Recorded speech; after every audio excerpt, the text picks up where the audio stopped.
supaya bisa menjangkau lebih banyak orang dan menjadi berkat lebih luas lagi. Pastikan saudara subscribe dan bagikan. Share the good news to other people. Katakan haleluya. Lihat kiri kanan, katakan be blessed. Be blessed, silakan duduk jemaat Tuhan. Wow. Saya tuh kalau merenungkan ya saudaraku, kita tuh kayak baru aja passing through, kayak keluar dari 2023 gitu kan, tahu-tahu udah bulan Juni gitu. Hai, kita hari ini saudaraku akan masuk pada bagian yang kedua dari seri firman di bulan Juni ini ya. Terbang dengan sayapnya, dibawa terbang dengan sayapnya.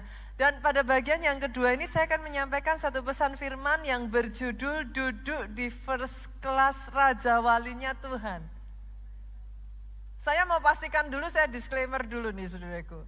In case ada sebagian dari saudara masih aja yang mungkin menanyakan pastor ayatnya di mana, kayak gitu kan. Izinkan saya disclaimer dulu supaya saudara tidak salah paham. Apa yang akan saya bagikan ini judulnya adalah The Way. Sesederhana cara saya berusaha untuk membawa saudara bisa memahami. Seperti apa sih kalau berjalan bersama dengan Tuhan? You don't have to be alone, saudara tidak harus berjalan sendirian. Tapi bagaimana ketika kau berjalan bersama Tuhan dibawa terbang. Dengan pemeliharaan dan keajaiban Tuhan yang luar biasa. Saudara ngalami dibawa terbang. Betapa dahsyat kuasanya di dalam kehidupanmu. Saya berharap saudara bisa menangkap ini dan nanti saudara bisa memahami. Pertanyaannya terlebih dulu, Pastor, apa sih yang Pastor maksud dengan first class Raja Walinya Tuhan gitu kan? Yuk kita lihat ya. Keluaran pasalnya yang ke-19 ayatnya yang ke-4. Buat saudara yang datang minggu lalu maka saudara sudah membaca ayat ini. Boleh saya ajak sama-sama kita baca sekali lagi ayat ini dengan suara keras 2, 3. Kamu sendiri telah melihat apa yang kulakukan kepada orang Mesir. Dan bagaimana aku telah mendukung kamu di atas sayap Raja Wali. Dan membawa kamu kepadaku, membawa kamu sampai penggenapan, membawa kamu sampai tanah perjanjian. Hari ini saudara, dari ayat yang sama ini, saya ingin mengajak saudara membaca tapi dari bahasa Indonesia masa kini. Mari kita lihat dan nanti akan saya jelaskan kepada saudara, apa sih pastor yang dimaksud dengan duduk di first class Raja Walinya Tuhan. Saya bacakan ya saudara, kamu sudah melihat apa yang kulakukan terhadap orang Mesir. Garis bawah ini saudaraku, dan bagaimana aku membawa kamu kepadaku di tempat ini dengan kuasa besar. Garis bawah kata ini ya saudaraku, dengan kuasa besar. Seperti burung Raja Wali membawa anaknya di atas sayapnya. Saya balik terlebih dulu karena saya berbicara kepada saudara tentang yang namanya first class. Pastor, first class itu apa? Kalau saudara memilih penerbangan tertentu, saudaraku, biasanya yang berjaraknya itu cukup jauh. Maka saudara akan menemukan ada bukan hanya kelas ekonomi ataupun kelas bisnis, tapi maka saudara akan menemukan yang namanya first class. Apa yang membedakan kelas ekonomi bisnis dengan first class, Pastor? Tentu saja yang membedakan adalah fasilitas yang disediakan, saudaraku. Kalau saudara terbang dengan first class, maka sebagian dari maskapai itu akan menyediakan buat saudara fasilitas asisten. Asisten di darat yang membantu saudara dalam check-in. Sehingga tidak seperti yang lain, mungkin kalau yang lain harus antri panjang, yang lain harus bawa sendiri, tetapi kalau saudara di first class akan ada asisten yang membantu saudara tanpa saudara harus antri. Saudara bisa langsung dilayani, bahkan Kalau saudara harus menunggu dalam jangka waktu yang cukup lama, maka mereka akan menyediakan yang namanya exclusive lounge. Exclusive lounge itu adalah tempat di mana saudara bisa menunggu tetapi nyaman gitu saudaraku. Bahkan sambil saudara menunggu karena jaraknya cukup panjang gitu ya waktunya, maka mereka akan menyediakan yang namanya complimentary food. Makanan-makanan yang ada di lounge ini yang gratis. Saudara boleh makan sepuas-puas saudara dan itu semua gratis saudaraku. Bukan hanya itu saja, kalau saudara ada di first class tentu saja ketika saudara naik di dalam pesawat pun kursinya juga nggak akan sama. Dia jauh lebih spacious, lebih luas gitu. Kursinya lebih luas, bukan hanya sebagian maskapai saudaraku, bukan hanya menyediakan kursi yang saudara bisa tidurkan, tetapi literally memang di first class itu seperti kayak bed. Seperti ranjang kayak gitu saudaraku, di pesawat tapi nggak berasa seolah di pesawat. Saudara bisa tidur, saudara bisa melakukan banyak aktivitas yang membuat perjalanan saudara terasa lebih nyaman. Pastor, what is your point? Ini poin saya saudaraku, jangan sampai saudara salah tangkap. Poinnya adalah sama-sama you have to go through the same journey, but you will feel a different experience. Saya ulang ya saudaraku, ketika saudara dibawa dengan first class-nya Raja Walinya Tuhan, you may go to the same journey, sama-sama, mungkin masalahnya juga sama. Saudara ngalami yang namanya tantangan, ngalami yang namanya hambatan, tetapi it's gonna be a different experience. Experience yang seperti apa? Tadi kita balik saudaraku, Keluaran 19 ayat 4. Yang membedakan apa yang dimaksud dengan terbang dengan first class Raja Walinya Tuhan adalah saudaraku, kata-kata yang kita baca dari Keluaran 19 ayat 4. Aku membawa kamu dengan kuasa besar. Bukankah itu experience yang dialami oleh bangsa Israel, Pak? Bagaimana tidak? Mereka bangsa yang ada di dalam penjajahan Mesir selama ratusan tahun. Secara manusia nggak bisa lepas. Ratusan tahun dijajah, bahkan Firaun menolak untuk melepaskan bangsa ini loh Bu. Tapi perhatikan saudaraku, bukan hanya mereka lepas, mereka keluar dimodalin lagi. How can it be? Mereka mengalami yang namanya dilepaskan dengan kuasa besar. Itulah yang saya maksud dengan terbang, dibawa terbang dengan first class-nya Tuhan. The same journey but different experience. Itu sebabnya saya menggunakan cara saya menjelaskan kepada saudara supaya saudara memahami. Ternyata bisa loh, ada cara loh saudaraku. Melalui semuanya, tapi yang kau rasakan dan kau alami bisa beda. Coba saya ajak saudara merenungkan terlebih dulu ya, yang dialami oleh bangsa Israel. Karena seringkali saya melihat kita baca Alkitab, tapi nggak benar-benar detail. Dibaca bukan nggak dibaca, tapi bacanya cepet-cepetan, nggak diimajinasikan, nggak dibayangkan gitu kan. Keluaran pasalnya yang ke-37 ayatnya yang ke-20 saudaraku. Sebentar kita lihat ya, Keluaran pasalnya yang ke-12 ayat 37, saya terbalik. Keluaran 12 ayat 37 di sana dikatakan mereka itu kurang lebih ada 600.000 laki-laki.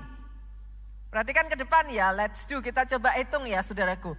600.000 laki-laki itu belum termasuk wanitanya dan belum termasuk anak-anak. Berapa banyak dari saudara setuju dengan saya nih? Di sini aja kalau disurvey ya saudara, nanti saudara pulang ya dihitungin satu-satu. Menurut saya jumlah laki-laki dengan perempuan akan banyak perempuannya. Sepakat ya? Sepakat, oke. Berarti kalau 600.000 itu laki, perempuannya bisa lebih banyak. Belum anak-anaknya. Mari kita bayangkan lagi ya saudaraku. Coba buat saudara yang usianya sudah di atas 50 tahun. bahkan mungkin yang sudah di atas 60 tahun. Kalau saudara tanya orang tua saudara yang di atas-atasnya lagi, menurut saya mana ada yang anaknya hanya satu gitu saudaraku. Saya tuh kalau tanya ya ke kakek saya, nenek saya ya saudara dulu gitu ya. Bisa jadi itu bukan hanya 3, 4, bisa 6 bersaudara. 7, bahkan kalau yang udah zaman dulu-dulu lagi saudara, itu bisa loh 10 bersaudara. 11 bahkan gitu kan. Atau kesatuan 12 sekalian gitu saudaraku. Jadi kalau kita berbicara tentang 600.000 laki-laki, plus tadi kita sepakat perempuannya lebih banyak. Daripada bingung boleh gak sih saya genepin aja saudara. 2 juta masuk akal gak? Masuk akal dong, sangat masuk akal ya saudaraku. Saya taruhlah 2 juta. Nah, berapa banyak nih saya tanya lagi, di antara saudara yang pernah ikut tour atau travel pergi keluar kayak gitulah saudara, kemana dibawa dalam satu tour. Boleh lambaikan tangan saudara? Saya melihat ada tangan-tangan terlambai. Tahu dong saudara, nggak usah jauh-jauh kita bicara 2 juta orang. 100 orang ikut tour aja. Itu yang ngatur nggak gampang loh saudaraku. 100 orang ikut tour, saudara aja ayo kita pergi ke sana. Nanti ada aja yang hilang saudara. Entah ada yang hilang ke toilet, nanti dicari nggak ketemu, diem-diem sambil nunggu yang ke toilet, jalan-jalan shopping, saudaraku. Belum lagi dicari yang ke toilet udah selesai, yang shopping ketemu, saudaraku, nanti ada yang lagi selfie-selfie, saudara. Itu mimpin 100 orang pergi tur bersama, itu sudah deg-degan, saudara. Kebayang gak ini Tuhan membawa 2 juta tur bersama. Mari kita coba bayangkan ya saudaraku, bawa 2 juta orang tur bersama dan Alkitab mencatat dalam waktu semalam mereka menyeberang Laut Merah. Yuk kita bayangin nih. Selama ini kan saudara hanya mendengar cerita tentang bangsa Israel menyeberang Laut Merah. Satu kali saya membaca satu artikel cukup menarik saudaraku. Bagaimana bangsa Israel menyeberang Laut Merah? Artikel itu menghitung saudara. Untuk 2 juta orang bisa menyeberang dalam waktu semalam. Itu lautnya terbelahnya nggak boleh terlalu sempit. Karena kalau lautnya terbelahnya terlalu sempit Pak, saudara bisa kebayang dong, itu bukan acara belanja santai loh. Itu di belakangnya dikejar pasukan Mesir. Saya nggak tahu nih orang Indonesia dengan orang Israel zaman itu seperti apa gitu perbedaannya kan. Kita aja kalau disuruh antri baik-baik, ada aja yang nyelonong kan gitu saudara. Kebayang nggak ini di belakang dikejar pasukan Mesir. Itu bagaimana mereka berjuang supaya mereka bisa cepat-cepatan menyeberang laut itu saudaraku. Kalau laut itu hanya terbelah kecil, it will take days. Berhari-hari saudara. Untuk bangsa Israel 2 juta orang menyeberang dalam waktu 1 malam. Ada satu studi yang mempelajari setidaknya mereka itu harus berbaris 5.000 orang at the same time. Masuk akal nggak kalau saya bilang satu orang itu saudara hitunglah kurang lebih lebarnya 50 cm boleh? Bapak Ibu boleh ya? Masuk akal ya, setengah meter. Setengah meter kali 5.000 orang maka berapa? 2.500 meter. Saudara selama ini hanya baca kan? Tapi kan gak berpikir, gak mengimajinasikan kayak apa yang terjadi pada saat itu. 2.500 meter itu bukan bentangan yang kecil. Pastor, what's your point? Dengar ini saudaraku. Kalau Tuhan sanggup menampung kerumitan yang terjadi atas bangsa Israel. Kalau Tuhan bahkan memikirkan apa yang kita tidak pernah pikirkan. This is my point.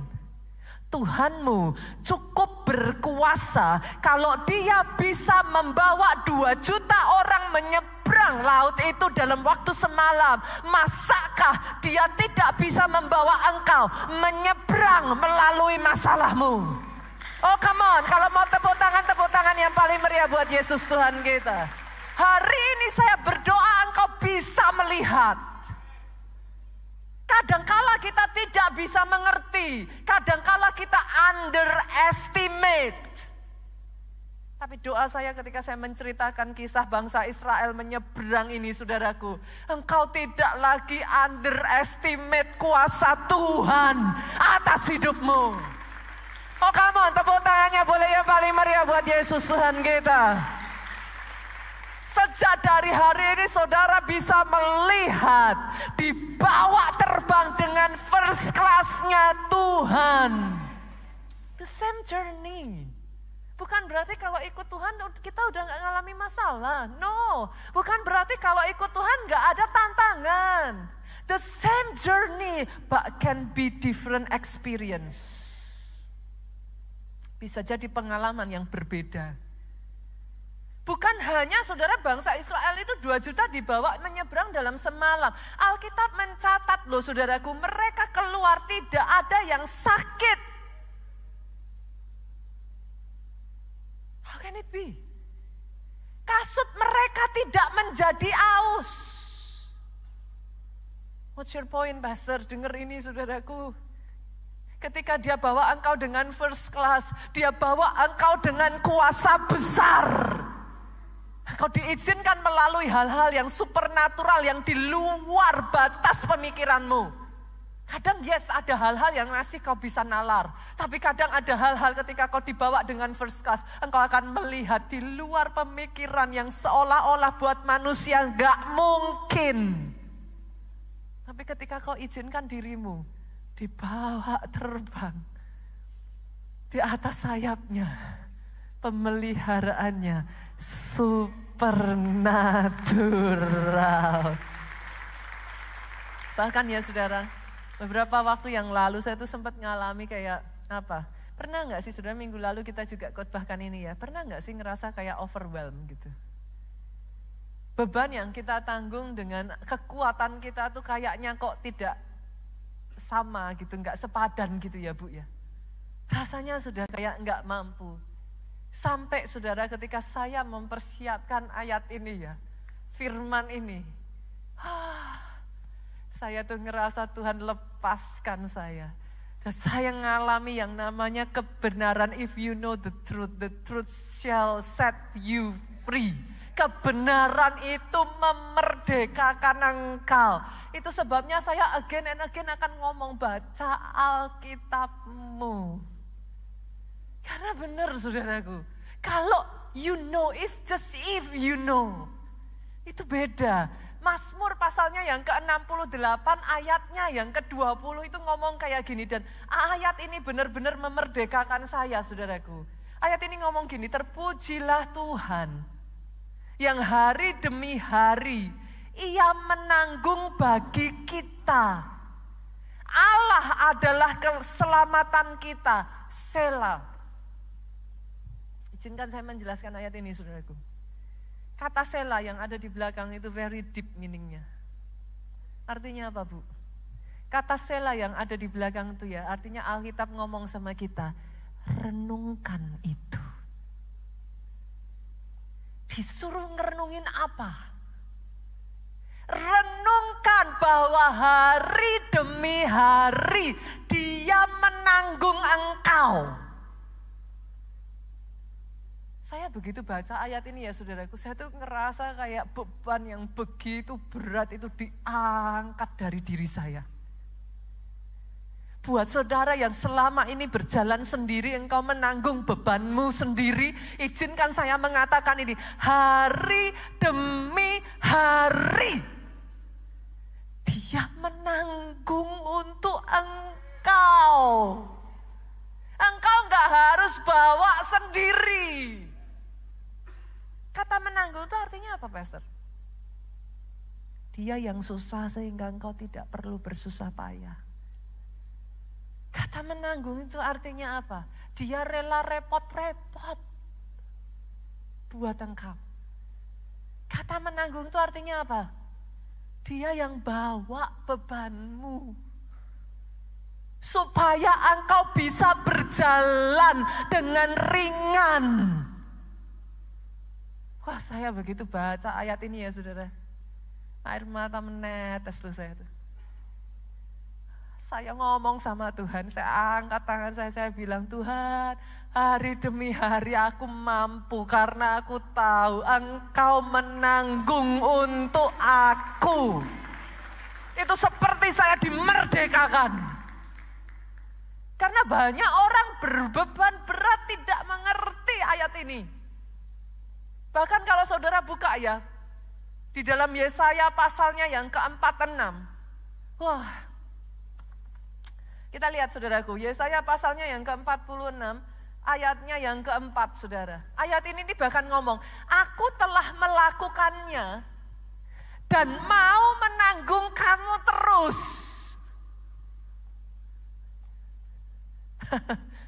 Dia bukan cuma ngomong dia menanggung engkau tiap hari ya saudara. Dia ngomong dari dulu aku sudah melakukan itu. Dan aku masih mau menanggung engkau terus. Aku tidak direpotkan untuk menanggung engkau. Ayat ini bahkan mengatakan, Pastor, bagaimana kalau saya sudah tua? Bagaimana kalau saya ditinggalkan? Bagaimana kalau saya sudah tidak punya anak-anak yang mau merawat saya? Sampai masa tuamu, aku tetap dia. Dia belum berubah. Saya bahasa ini ya saudaraku, kayak rasanya beban itu diangkat. Sampai masa putih rambutmu aku menggendong kamu. Aku telah melakukannya, aku akan mau menanggung terus. Aku mau memikul kamu dan menyelamatkan kamu. Hari ini saya berdoa ya saudaraku, tidak ada lagi di antara saudara yang mau berjalan sendiri tanpa pertolongan Tuhan. Sejak dari hari ini saya berdoa engkau tidak underestimate, engkau tidak menyepelekan, mengecilkan kuasa Tuhan dalam hidupmu. Bangsa Israel ngalami saudaraku. Mereka merasakan benar-benar bagaimana pemeliharaan Tuhan. Itu bukan hanya di awal, tapi dia menyelesaikan sampai akhir. Kebayang gak saudara? Bukan hanya nyebrang tadi 2 juta orang, toh kita balik lagi ya. 2 juta orang itu melalui padang gurun selama 40 tahun, Bu. Kita baca tapi nggak pernah mikir. Saya itu tertarik karena ada satu studi, untuk 2 juta orang bisa survive di padang gurun, Pak. Setidaknya tiap hari itu mereka butuh makanan sebesar 1.500 ton. Itu kalau mau survive. Kalau normalnya mereka tuh harus makan 4.000 ton. Dihitung saudaraku, tiap hari Bu, 63 miliar. Boleh nggak let's do the counting ya. 63 miliar setiap hari, dikalikan 40 tahun, 1 tahun berapa hari Bapak Ibu? 365 hari, ini hasilnya saudara. Itu coba dihitung nolnya ada berapa saudara? Ini bacanya kira-kira gimana ya? Kalau 09 kan apa? Miliar, 800 miliar. Berarti kalau ada 919 di depannya berarti apa? 919 triliun 800 miliar. Tuhanmu kaya.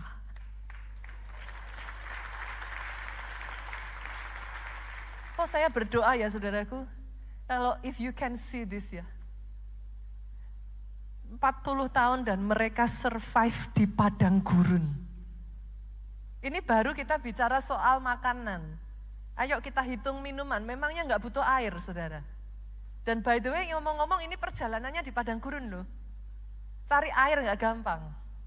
Kita orang normal, dokter akan selalu mengatakan kita butuh minum berapa tuh satu orang. Setidaknya 2 liter ya, normal ya. Itu yang aktivitas kecil, tidur-tiduran di rumah, ke kantor sedikit-sedikit misalkan. 2 liter. Ini mereka berjalan di padang gurun dengan cuaca ekstrim. Bukan hanya cuaca ekstrim, mereka terus berjalan gak berhenti-berhenti. Boleh gak saya hitung aja di double gitu? 4 liter ya. 4 liter kali 2 juta orang berapa Bapak Ibu? 8 juta liter sehari. Kita kalau sering lihat truk yang bawa air itu Bapak Ibu, 5.000 liter satu truk. Oke, kita kalikan, kita bagikan saudara. 8 juta dibagi 5.000 berapa coba dilihat. Saudara hitung coba berapa? 1.600 truk sehari di padang gurun. Esther, what's your point? Betapa dahsyat Allah kita memeliharakan mereka. Every single day harus ada 1.600 truk untuk mereka bisa survive. Do not underestimate your God. Jangan mengecilkan kuasa Tuhanmu. Kalau dia bisa peliharakan bangsa Israel 40 tahun di padang gurun, masakah dia tidak bisa memelihara hidupmu? Oh aminnya ya paling keras. Tepuk tangannya boleh ya paling meriah buat Raja di atas segala raja. Masalahnya kebanyakan dari kita sama seperti bangsa Israel. Terlalu fokus sama masalah, terlalu fokus sama padang gurun, akhirnya banyak ngomelnya. Kenapa Tuhan izinkan? Kenapa? Banyak ngomelnya. Padahal kalau saudara mau melihat tadi perhitungan yang saya berikan ini ya saudaraku. Betapa indahnya diizinkan di padang gurun pun. Tapi menyaksikan pemeliharaan Tuhan yang begitu dahsyat. Jangan diisi hari-harimu dengan omel-omelan. Yang sepakat katakan amin. Karena kalau enggak hati-hati, you are in the middle of miracle, engkau di tengah mujizat, but you do not understand, you do not feel, engkau enggak ngerasain. Engkau gak bisa mensyukuri. Saya tuh bangga dan saudara takjub ya dengan banyak jemaat-jemaat di keluarga Allah ini. Saya berjumpa loh dengan satu bapak ya saudaraku, dia terlilit hutang yang besar, saya tahu perjuangannya. Satu kali saya ketemu dengan bapak ini setelah sekian lama dan dia menceritakan kepada saya, Pastor, Tuhan Yesus baik. Saya tuh tahu keadaan bapak ini. Jadi waktu dia ngomong Tuhan Yesus baik, saya agak kaget. Saya berpikir dia akan minta didoakan, Pastor, kondisi saya begini, kondisi saya begitu gitu. Which I understand gitu. Tapi dia ngomong, saya sadar Pastor, saya salah. Saya terlilit hutang yang begitu besar. Saya dikejar-kejar penagih hutang. Tapi selama sekian tahun saya nggak ketemu dia bercerita setiap hari Tuhan memampukan saya bertahap melunasi hutang saya. Saya tuh yang takjub tuh dia nggak yang menyalahkan Tuhan, dia nggak bilang yang Tuhan kok izinkan kayak gini terjadi dalam hidup saya. Tapi saya tuh takjub dengan bagaimana dia mengerti. Saya udah kapok, Pastor, saya tidak mau ngulangi lagi. Saya berlari sama Tuhan, saya minta hikmat yang dari Tuhan. Itu saya bisa melihat, dia ngomong, Pastor, hari ini saya sudah dibebaskan dari hutang saya. Bukan hanya itu, Tuhan bantu saya sehingga bukan saja saya dibebaskan, saya bisa mencukupi ekonomi keluarga saya. Saya bahkan dipakai Tuhan memeliharakan keluarga besar saya. Tuhan sediakan bisnis buat saya. Itu saya dengar itu ya saudaraku. Bukankah itu mujizat? Saya berjumpa dengan salah satu pelayan Tuhan kita di Jogja. Beberapa waktu lalu saya saksikan dia terkena kanker stadium 4 usus, saudaraku. Yang saya takjub ya, yang dilalui nggak mudah, saudara. Sama, melalui penyinaran, melalui ini, itu, dan lain sebagainya. Pernah satu kali saya ketemu dengan bapak ini, saudaraku. Saya tuh kaget sekali, karena keadaannya itu benar-benar membuat saya itu kayak sedih gitu. Badannya jadi kurus sekali. Satu kali saya ketemu tuh wajahnya tuh kayak merah semua, saudaraku. Di kulitnya, saudara. Reaksi dari kemoterapi yang harus dia lalui, saudara. Saya tahu perjuangannya, tapi yang saya takjub adalah ketika saya tanya, gimana Pak? Tuhan selalu memberikan saya rema, pastor. Setiap kali saya mau kemo, setiap kali saya mau undergo surgery, Tuhan selalu kasih saya rema. Dia bukannya menyalahkan Tuhan, dia bukannya yang marah-marah, Tuhan aku kurang opo. Orang Jawa bilang kan gitu tuh Bapak Ibu. Saya itu kurang apa, pastor? Pelayanan sampai segitunya habis-habisan, tapi kok masih Tuhan izinkan? Dia nggak ngomong gitu. Terakhir saya ketemu dia bersuka cita karena sudah dinyatakan bersih, sembuh, saudaraku. Boleh kita kasih tepuk tangan. Sebagian dari saudara kalau saya ngomong gini akan mungkin ada sebagian yang bertanya-tanya kepada saya, pastor, kalau dalam kisah saya, orang yang saya kasih tetap dipanggil pulang sama Tuhan tuh, pastor. Saya sudah berdoa, saya sudah berpuasa, saya minta sungguh-sungguh sama Tuhan, tapi Tuhan panggil pulang. Mungkin ada sebagian dari saudara yang juga ngomong sama saya, pastor, kalau dalam kasus saya, hutang saya bukannya lunas tapi saya bangkrut. Saya nggak tahu dengan satu demi satu yang saudara alami ya saudaraku, tapi bolehkah hari ini saya mengatakan ini? Saya hanya mengingatkan sebagai seorang hamba Tuhan.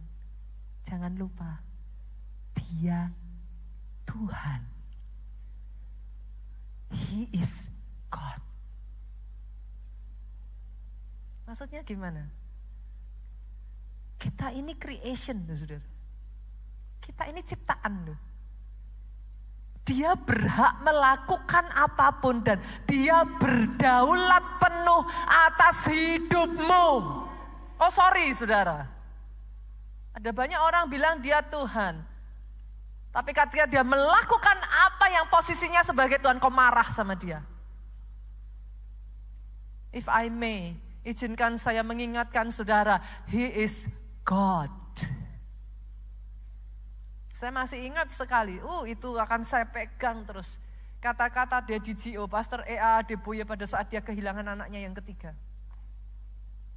Saya kebayang bagaimana kalau di Nigeria saudara, udah pastilah itu berusaha dibangkitkan lah ini itu dan lain sebagainya. Itu udah definitely, saudara gak usah bertanya gitu kalau untuk itu. Saya bisa bayangin dengan settingnya di Nigeria seperti apa. Tapi the fact ketika anaknya diizinkan tetap berpulang, hari berikutnya dia muncul di depan semua jemaatnya, dia berkata, dia Tuhan, terpujilah nama Tuhan. Dia tidak harus menjelaskan kepada saya apa yang mau dia lakukan atas hidup saya. Dia berhak sepenuhnya. Itu ketika saya dengar dia ngomong kayak gitu ya saudaraku, itu kata-kata menyentak saya. He is God. Apa yang dia mau kerjakan dia berhak. Karena kadang ya saudara, coba renungkan perkataan saya ini. Minggu lalu kita baru saja berbicara soal itu. Kita manusia ini sama-sama melihat, tapi Tuhan itu melihat lebih jauh dari yang sanggup kita lihat. Kadang buat kita nggak bisa terima, pastor ini orang yang saya sayangi, pastor bilang ada mujizat, pastor bilang ada pertolongan Tuhan. Bagaimana kalau saya juga mengatakan kepada saudara, bisa jadi rumahnya di surga sudah jadi. Yang mengerti katakan amin. Karena izinkan saya juga ngomong Bapak Ibu, tidak ada satupun di antara kita ini ya yang abadi. Satu hari kelak semua dari kita, saya tanpa terkecuali akan pulang ke rumah Bapa. Ketika rumahnya sudah jadi, Alkitab berkata berbahagialah orang yang mati, yang matinya di dalam Tuhan. Boleh ya Bapak Ibu, di gereja ini kita mengajarkan seimbang. Jangan pernah ragukan dia kuasanya yang begitu dahsyat dan besar. Tapi sadarilah begitu besar dan dahsyat kuasanya, dia berdaulat atas hidup kita. Yang sepakat aminnya yang paling keras. Kadang-kadang yang kita tidak mengerti ya saudaraku, pastor kenapa diizinkan? Saya ngalami kebangkrutan seperti ini, saya sudah minta loh sama Tuhan pastor, saya sudah berseru loh, saya sudah berdoa loh. Tapi kadang dibalik itu semua case by case, setiap orang beda-beda ya Bapak Ibu ya. Bisa jadi yang saudara tidak mengerti, setelah sekian lama dia berjuang, tapi ada waktu kadang orang kalau sudah di atas, udahlah pastor saya cuman maintain aja lah, udah cukup, mau apa lagi. Akhirnya yang kita tidak sadari ketika saudara hanya maintain, orang lain itu berlomba-lomba saudaraku. Akhirnya yang tadinya maju sekarang stagnasi. Stagnasi kalau saudara terus tidak melakukan sesuatu, mundur. Lama-lama juga bisa mundur saudaraku. Justru kadang-kala Tuhan izinkan, saya berjumpa beberapa orang ya saudara, begitu diizinkan Tuhan bangkrut, tapi akhirnya malah dibukakan Tuhan. Beralih usaha dan di usahanya yang baru justru dibukakan jalan lebih luar biasa. Once again saya selalu mengatakan setiap orang ceritanya bisa beda-beda. Tapi apa poin saya saudaraku? Dia melihat lebih jauh dari yang kau lihat. Apa yang bagi engkau misteri, kadangkala jadi pertanyaan kenapa Tuhan. Tapi percaya dan belajar untuk menyadari dia tahu lebih baik dari yang engkau tahu. Dan rancangannya bukan rancangan kecelakaan. Oh kalau mau tepuk tangannya yang paling meriah buat Yesus Tuhan kita. Pertanyaannya sekarang, Pastor, kalau gitu gimana caranya saya bisa dibawa di first class Raja Walinya Tuhan? Tadi sudah menangkap ya saudaraku yang dimaksud first class itu apa? Kita dibawa dengan kuasa yang besar. Sehingga journey-nya mungkin sama, tapi experience-nya bisa beda. Nah gimana caranya, yang dimaksud itu apa? Yuk kita lihat. Ibrani pasalnya yang ke-8. Ayatnya yang ke-8 sampai ayatnya yang ke-10. Sebab ia menegur mereka ketika ia berkata, sesungguhnya akan datang waktunya, demikian firman Tuhan, aku akan mengadakan perjanjian baru dengan kaum Israel dan dengan kaum Yehuda. Bukan seperti perjanjian yang telah kuadakan dengan nenek moyang mereka. Saya sebut ini perjanjian lama ya, saudaraku. Perjanjian yang lama. Apa itu?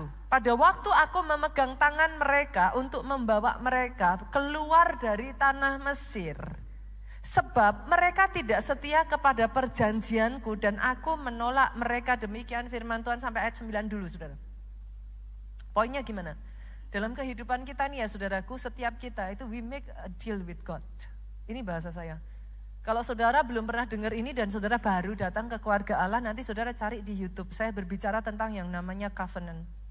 Your God is a God of covenant. Itu sebabnya di dalam Alkitab maka saudara akan menemukan perjanjian lama, Old Covenant dan New covenant. New Testament dan Old Testament. Perjanjian lama dan perjanjian baru. Dia itu Tuhan atas perjanjian, saudara. Ketika saudara ada di dalam perjanjiannya, ini banyak yang kita tidak sadari. Kayak di dalam hidup kita tuh kita bisa merasakan, diizinkan, tapi kayak ada aja pertolongan Tuhan. Bisa ngerasain gak, saudara? Bisa ya? Melalui sih, bukan gak ada masalah. Hidup itu bukannya yang lempeng-lempeng aja, enggak Bu. Tapi kita itu ngerti ada tangan Tuhan. Kok pastor kok bisa tahu? Saya tuh pernah satu hari ya saudara, saya udah pernah ceritain ini. Satu hari itu tuh kayak diizinkan ngalami everything goes wrong. Jujur ya saudara, waktu itu terjadi ya, dalam hati saya takut loh itu. Saya tuh sampai gini, what did I do wrong? Karena hari itu tuh saya bisa merasakan everything goes wrong. Dan I just know it gitu. Waktu itu terjadi, saya tuh tiba-tiba kayak feel like, maafkan kalau bahasa saya ini salah ya saudara, the magic is gone gitu. Ini mungkin kalau bahasa saya penggunaannya salah, saya disclaimer dulu gitu saudaraku. But this is just the way saya menunjukkan kepada saudara apa yang saya rasakan hari itu gitu. Waktu saya sempat berseru kepada Tuhan, kenapa? Ini apa yang terjadi? Saya bingung gitu saudara. Saya tuh mendengar Tuhan tuh cuma ngomong sesederhana ini. Kayak gitu loh rasanya. Kalau enggak ada penyertaanku. Itu saya kaget itu saudara. Kadang ya, begitu Tuhan jawab saya tuh kaget, saya tuh ngomong, kita begitu terbiasa dengan tangan Tuhan ada di atas hidup kita, sampai enggak sadar. Masih ngomel, masih komplain. Tapi ketika hari itu saya diizinkan seolah-olah itu diangkat. Wah, itu hidup kayak miserable loh saudaraku. Kacau. Sejak dari hari itu ya saudara, saya bisa melihat dengan cara yang berbeda. Hari demi hari saya lalui, saya tuh bisa ngomong dari mulut saya, terima kasih Tuhan. Setiap kali tanpa saya sadari saya berkendara ya saudaraku. Tiba-tiba kita kan kadang berkendara kita nggak lihat ya saudara. Diluputkan Tuhan, saya langsung ngomong terima kasih Tuhan. Saya tuh bisa melihat satu demi satu ya. Ketika ada tangan Tuhan itu saudara dibawa di first class ya Tuhan ya saudaraku. Bukan tidak diizinkan masalah terjadi, tapi beda. Doa saya jangan seperti bangsa Israel yang tidak menyadari dan tidak mensyukuri privilege yang diberikan dalam kehidupan kita. Alkitab mencatat karena mereka tidak setia, mereka tidak berpegang pada perjanjian itu. Dilepaskan saudara. Dilepas saudara. Tapi kita lihat nih, Tuhan tidak hanya melepas mereka begitu saja. Tuhan tahu manusia itu punya keterbatasan. Lihat ayat yang ke-10 saudara. Kita baca sama-sama. Maka inilah perjanjian yang kuadakan dengan kaum Israel sesudah itu. Aku akan menaruh hukumku dalam akal budi mereka dan menuliskannya dalam hati mereka. Maka aku akan menjadi Allah mereka dan mereka akan menjadi umatku. Maksudnya gimana Pastor? Tuhan tuh tahu saudaraku. Pada saat bangsa Israel itu keluar dari Mesir, Tuhan tuh bikin perjanjian yang saudara kenal dengan nama hukum Taurat. Masih ingat 2 loh batu diberikan? Nah, itulah hukum Taurat saudara. Basically di dalam hukum Taurat, nah ini yang saya ingin jelaskan kepada saudara supaya saudara tidak salah ketika mendengar hal-hal yang ada di luar gitu. Di dalam hukum Taurat intinya ya saudara, dari 100 peraturan saudara lakukan 99 dan 1 salah babai. Itu hukum Taurat. In case ada sebagian yang mungkin mengatakan Tuhan yang baik enggak mungkin dong menciptakan neraka untuk manusia. Sorry saudaraku, neraka memang tidak pernah diciptakan untuk manusia. Jadi kalau buat saudara yang bertanya-tanya, iya juga ya pastor, masa orang baik kayak begitu kok masuk neraka? Kan gak mungkin. Masa kalau Tuhan baik, Tuhan menciptakan neraka buat manusia? Tuhan tidak pernah menciptakan neraka untuk manusia. Jangan salah, itu sebabnya saya selalu mengatakan ikut SOM. Saya selalu mengingatkan, ikut kelompok sel. Supaya ketika saudara mendapat pemikiran-pemikiran yang lain, saudara bisa tanya, gak bingung. Lah terus kok ada neraka? Kalau neraka gak diciptain buat manusia. Loh saudara, neraka tuh diciptain buat iblis. Senggol kiri kanan, bukan buat kamu. Yang sepakat katakan amin. Tapi paham dong, iblis mana mau pergi sendirian. Perkara iblis gak mau pergi sendirian, dia ajak-ajak saudara, lah salah siapa mau diajak? Yang mengerti aminnya lebih keras. Bisa nangkap Bapak Ibu? Oke ya. Jadi jangan sampai saudara dengan pemikiran yang ini, no. Neraka itu gak pernah diciptakan buat manusia. Tapi iblisnya gak mau sendirian, Bu. Lah dia narik sebanyak mungkin biar temennya banyak. Senggol kiri kanannya, jangan mau. Kan sederhana tuh. Kalau saudara nggak mau ya dia nggak bisa ngajak. Itu sebabnya Tuhan itu ngerti. Dikasihlah hukum Taurat, manusia nggak bisa. Kenapa? Karena kalau saudara masuk ke surga dengan hukum Taurat, artinya saudara berusaha masuk ke surga dengan kebaikan kita. Kalau kita mencatat kebaikan kita itu seperti kain lusuh di hadapan Tuhan. Kenapa saudaraku? Surga itu all perfection loh saudara. Sorry. Saudara boleh nggak setuju dengan itu, tetapi di surga itu all perfection. Jadi kalau saudara mau masuk surga dengan perbuatan baik, ya tadi itu hukumnya.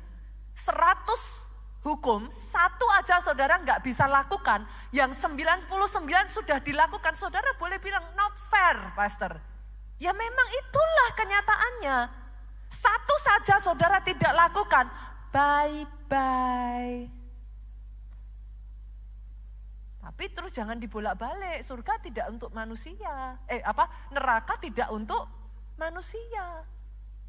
Tapi memang itu hukum Taurat berlaku begitu. Itu sebabnya Tuhan ngomong, anakku enggak bisa, tak ganti, kan gitu.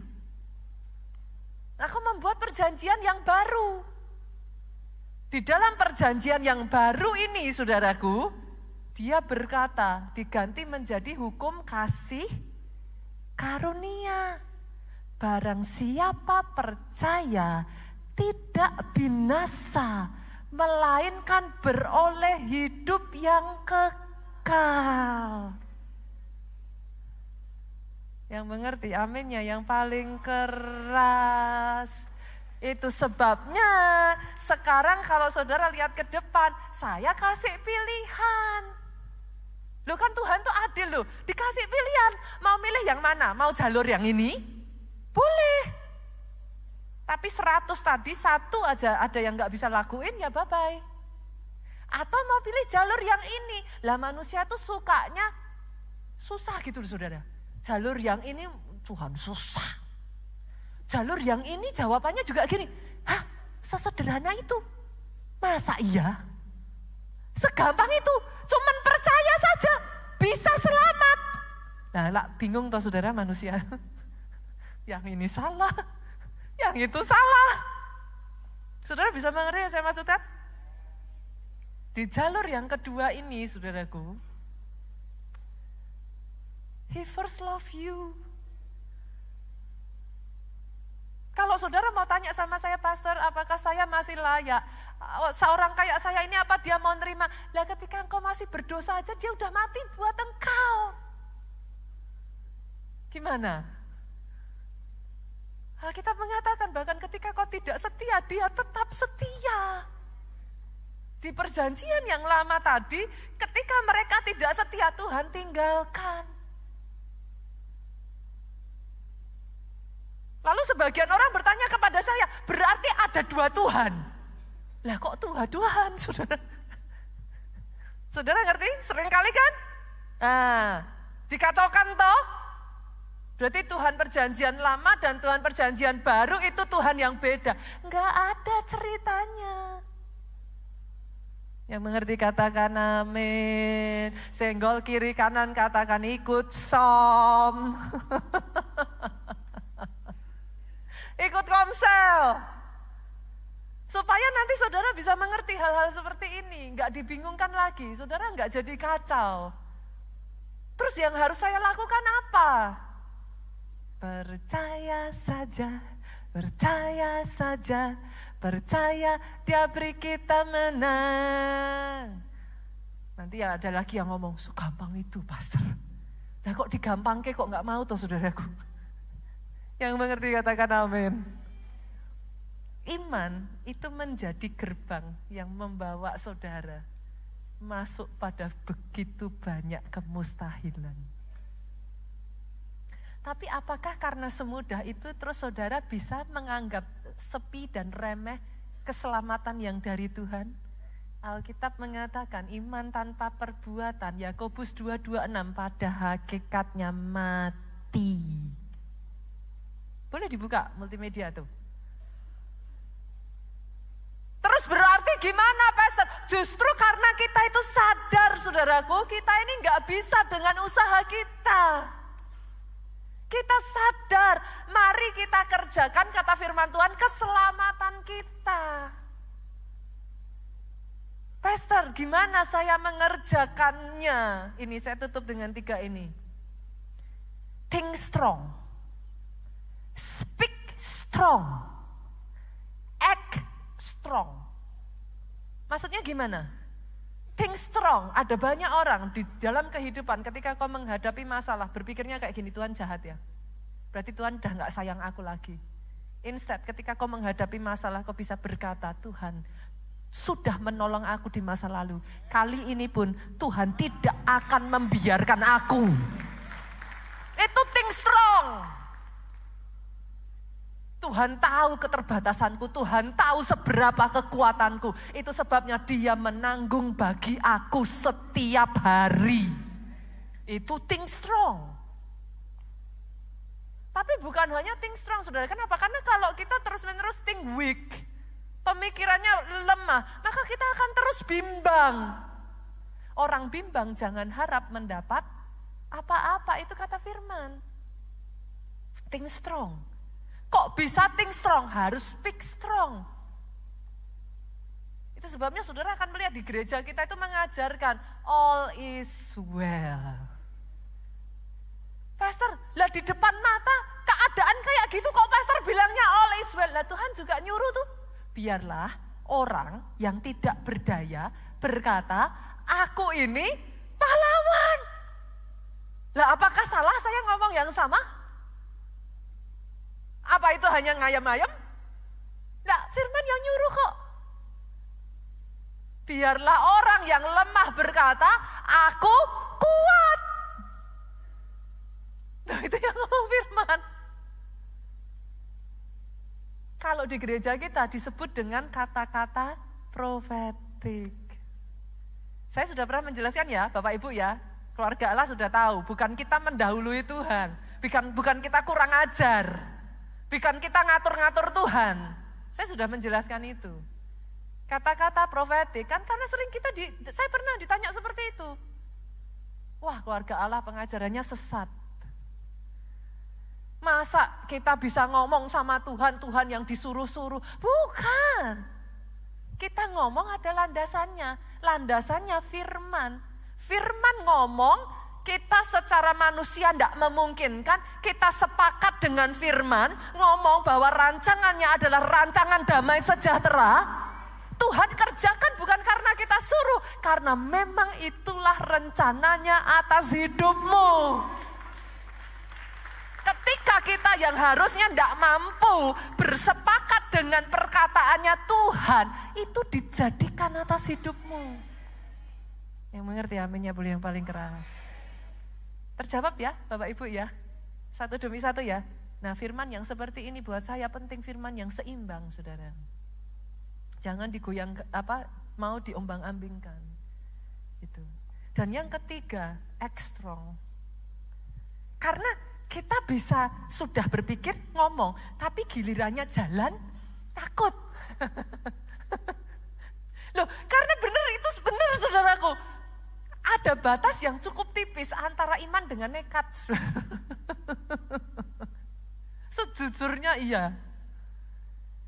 Kadangkala itu kayak, itulah kenapa dibutuhkan saudara itu dekat sama Tuhan. Dibutuhkan yang namanya pengalaman berjalan bersama Tuhan. Karena dari pengalaman itu saudara belajar, oh kalau gini nih maksudnya ini. Suami istri lah. Saudara sudah bertahun-tahun bersama-sama kan pengalaman. Oh kalau istri bilang, gak apa-apa, gak apa-apa. Jangan diikuti. Oh gak apa-apa Ma, tetap aku bantuin Ma. Nah seringkali suaminya istrinya bilang, gak apa-apa, udah papa tinggal. Ditinggal beneran sakit hati saudaraku. Loh itu belajarnya dari mana? Pengalaman toh. Oh dulu waktu jalan istrinya digituin nangis. Oh sekarang kalau ngomong gitu lagi, udahlah gandeng tangannya sampai akhir. Kan gitu saudara. Nah bersama dengan Tuhan tuh kita juga kayak begitu. Gak ada exact ininya. Ketika engkau berjalan ada pengalaman, jadi kau belajar dari pengalaman itu. Kemarin saya tutup dengan kisah ini ya saudaraku, pemain musik nanti boleh maju ke depan. Salah satu pelayan Tuhan kita di Jogja cerita, dia pengen nyekolahin anaknya yang kedua. Karena masalah keuangan lah saudaraku, intinya perhitungan lah, bukan gak mampu enggak saudara, tapi kan ya harus diperhitungkan ya gitu, setiap kita kan ada budgetnya gitu. Anak pertama ini sudah sekolah di sekolah ini dan itu sekolah yang cukup kalau di Jogja itu cukup apa ya saudara, prestigious gitu. Jadi tentu saja harganya enggak murah. Nah akhirnya papa mamanya ngomong sama anaknya, udahlah kamu sekolah di sekolah yang lain, bukan enggak bagus-bagus gitu, tapi jauh lebih murah. Nah anaknya ini karena si kakaknya itu sudah sekolah di sekolah yang ini, dia tuh ngomong sama papahnya, aku tuh maunya sekolah di situ. Nah dijelasin lah sama papa mamanya, jangan gitu. Udahlah kamu sekolah di tempat yang ini bagus kok. Nah sejak dari itu anaknya ini jadi lemes gitu. Pokoknya kalau disuruh sama papanya, kamu pilih yang mana, ini atau ini? Anaknya terserah papa aja. Karena buat anaknya dia tuh kepengen di sekolah yang sama seperti kakaknya. Nah tapi buat kedua pasangan ini, aduh kalau harus menanggung seperti itu enggak gampang. Kan ini bukan jangka pendek, berat. Yang mereka tidak berpikir saudaraku adalah pada saat itu, mereka sama sekali tidak berpikir, mereka hanya ngomong sama anaknya enggak bisa. Tapi sampai satu kali kami datang, saya dan Pak Jo itu datang ke Jogja dan kami men-sharingkan pengalaman kami. Somehow dari cerita kami juga tidak berpikir apa-apa, mereka juga belum bercerita ke kami, saudaraku, jadi kita juga nggak ngerti. Kami cerita bagaimana dibawa Tuhan itu berani melangkah. Somehow dari kisah yang saya ceritakan dan Pak Jo ceritakan, pelayan Tuhan kita ini nangkep rema. Iya ya. Kenapa kita enggak sekolah di tempat yang ini, tapi minta harga yang ini? Istrinya ngomong, janganlah Pak. Apa enggak sungkan? Apa bisa? Suaminya ngomong, lah kemarin Pak Jo tuh cerita juga begitu tuh. Tapi ini sekali lagi saya ngomong ya saudaraku, mengikut Tuhan jangan copy paste. Boleh terinspirasi dari kesaksian, tapi masing-masing dari saudara berurusan dengan Tuhan. Karena kita ini bukan robot, Tuhan itu deal dengan pribadi, lepas pribadi bisa berbeda. Terus tiba-tiba si istrinya ngomong, lah kenapa kita mesti sungkan ya? Udah Pak katanya, kita coba dulu. Jadi tiba-tiba mereka punya ide, saudaraku, mendaftarkan anaknya masuk, tapi minta diskon 50%. Mereka maju secara manusia, suaminya bilang, apa bisa ya? Tapi istrinya bilang, kita coba. Akhirnya benar saudaraku, didaftarkanlah anak ini happy sekali saudaraku, didaftarkan ke sekolah ini. Dan mereka bilang, kita minta diskon 50%. Dijawab dengan secepat-cepatnya saudaraku, oleh gurunya, Pak, jangankan diskon 50%. Bapak mau masuk sekarang aja sudah waiting list yang kesekian belas. Kok minta diskon 50%? Bapak bayar full aja itu waiting list yang kesekian belas. Antriannya panjang. Dengan kata lain artinya tidak bisa. Bapak ini bilang gak apa-apa, masukin dulu saja. Saya memang mintanya begitu. Masuk saudaraku. Dari antrian yang sekian belas itu tiba-tiba mereka ditelepon. Pak, Bapak mau enggak nih? Ada slot, bisa masuk. Tapi harus bayar full. Enggak bisa. Kalau bayar full kami enggak bisa. Ya sudah, kami diskon sekian. Diskonnya kecil saudaraku. Masih dijawab, kalau diskon sekian juga belum bisa. Oh ya sudah, dari gurunya langsung ngomong, ya Bapak nggak bisa masuk. Anak Bapak nggak bisa masuk, ini yakin ya Pak, kalau Bapak tolak saya kasih orang lain. Oh iya, saya memang nggak bisa. Ya sudah saudaraku, dilewatkan. Nggak berapa lama kemudian, jemaat kita ini ditelepon lagi sama pihak sekolah. Pak, ini tumben-tumben ada orang yang sudah bayar ininya tapi dilepas. Bapak mau enggak? Lu mau, tapi diskon 50%. Pihak sekolah bilang, ya sudah, boleh. Tapi slotnya cuma satu, diperebutkan banyak anak. Yang dapat cuma satu. Anak Bapak harus dites. Kalau nanti anak Bapak lulus dari tes ini ya bisa. Kalau enggak berarti enggak bisa. Hasil tes keluar saudara. Bapaknya baca. Selamat, anak Bapak juara 2. Juara 2 bagus enggak saudaraku? Bagus. Bagus dong, bagus. Tapi yang diterima cuman 1. Berarti artinya dapat enggak? Nah dapat. Itu anaknya udah kayak yang kelihatan sekali wajahnya sedih. Tapi mereka berdua sepakat berpegangan tangan dan mereka berkata, all is well. All is well. Saya tadi ditunjukkan tuh buktinya. Tanggal sekian ditulis tidak diterima, tanggal sekian bagaimana itu berubah cara Tuhan ajaib. Setelah sekian tanggal 5 ke tanggal 22, berarti berapa hari saudara? Berapa? 17 hari. Ditelepon lagi. Pak, sampai isinya dia bilang, Bu Nita, deg-degan terus hati saya. Tiap dengar telepon dari sekolah, deg-degan saya katanya. Orangnya ngomong, gurunya ngomong, Pak, doa Bapak memang luar biasa. Itu yang nomor 1, entah gimana sudah diterima tuh kok di-turn down saudaraku. Untuk alasan yang tidak masuk akal. Karena anak Bapak yang juara 2. Anak Bapak diterima. Dia pastikan lagi, ini diskon 50% kan. Diskon 50%. Bukan hanya itu saja saudaraku. Tidak berapa lama dipanggil lagi pihak sekolah. Dek lagi. Dia sudah mikir, ini jangan-jangan ditolak lagi. Pihak sekolah ngomong, Bapak diskon 50% dengan satu syarat. Bapak harus setuju untuk menjadi salah satu perwakilan orang tua untuk mendidik kerohanian siswa. Sekolah ini justru melibatkan gereja kita, saudara. Langsung dijawab, setuju. Boleh sekali lagi kita kasih tepuk tangan. Kadang ya saudaraku dibawa, how to say ya, act strong is not that easy. Dibutuhkan pengenalan saudara akan Tuhan dan perjalanan saudara bersama Tuhan untuk mengenali suaranya.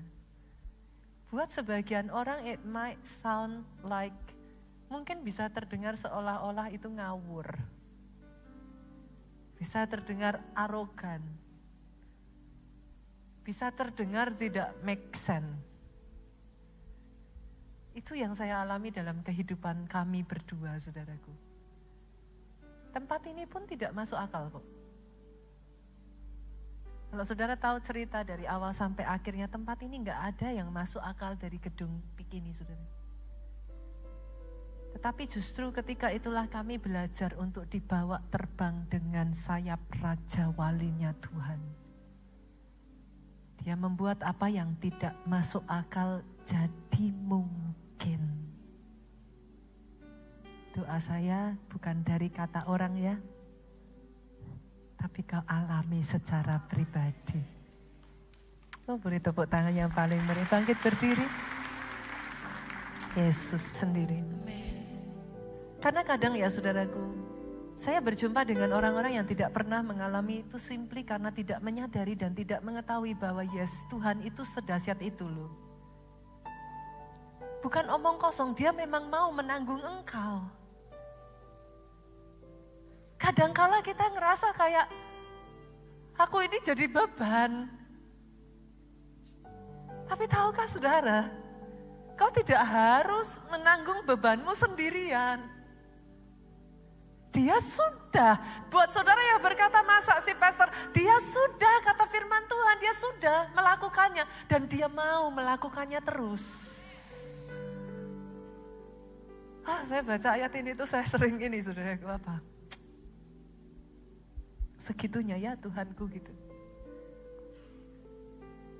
Justru dari situlah saya mengangkat tangan saya dan saya berkata, jangan lepaskan aku Tuhan. Dari situlah saya semakin menyadari dan justru membawa saya semakin bergantung sama Tuhan, saudara. Dikit-dikit Tuhan, dikit-dikit Tuhan baik, dikit-dikit Tuhan pasti tolong, dikit-dikit Tuhan tidak akan lepaskan. Mungkin buat sebagian orang saya terdengar kayak, Bunita berlebihan ya. Terlalu rohani ya. Dulu ketika saya belum pendeta, saudara, teman-teman saya itu panggil saya pendeta because of that. Dikit-dikit Tuhan, Tuhan lagi. Karena saya sadar saya tidak bisa. Saya dikit-dikit Tuhan karena saya tahu diri, saudaraku, kekuatan saya nggak sebesar itu. Tapi saya menemukan ketika saya dikit-dikit Tuhan, satu demi satu langkah saya itu tiba-tiba kayak ditata, saudaraku. Firman Tuhan lagi kan, langkah orang benar diatur oleh Tuhan. Bahkan apabila dia jatuh tidak akan tergeletak. Sebab tangannya menopang. Buat saudara yang hari ini saudara merasa sudah jatuh, ingat kebenaran firman ini. Dia tidak biarkan engkau. Jangan mau. Jangan izinkan iblis mengatakan intimidasi dalam hidupmu. Jangan biarkan dia taruh ketakutan itu. Membuat engkau senantiasa ada di dalam kebingungan dan ketakutan. Hari ini bangkit. Amin. Pegang kebenaran firman. Amin. Hari ini bangkit. Amin. Katakan bahwa dia menyelesaikannya bagiku. Amin. Mazmur 138 ayat 7 sampai 8 bagian A. Yesus akan menyelesaikan bagiku. Jangan mau direbut oleh iblis, saudaraku. Bahkan kalau saat ini engkau ada di tengah ceritamu yang seolah-olah begitu berat ya saudaraku. Izinkan saya mengatakan, your story, kisahmu belum selesai. Angkat kedua tangan saudara. Aminkan doa berkat ini. Diberkatilah saudara oleh Tuhan. Diberkati keluargamu oleh Tuhan. Kedua tangan yang kau angkat ini, apa yang dikerjakannya dibuat Tuhan berhasil. Saudaraku, saya perkatakan atas kehidupan saudara, sehat tubuhmu, baik jiwamu, kuat rohmu, panjang umurmu, menceritakan segala kebaikan dan keajaiban Tuhan di dalam hidupmu. Pulang dengan membawa sukacita, damai sejahtera Allah Bapa, cinta kasih Yesus Kristus dan persekutuan dengan Roh Kudusnya sekarang sampai selama-lamanya. Sudah yang diurapi, katakan dengan suara yang paling keras. Amin.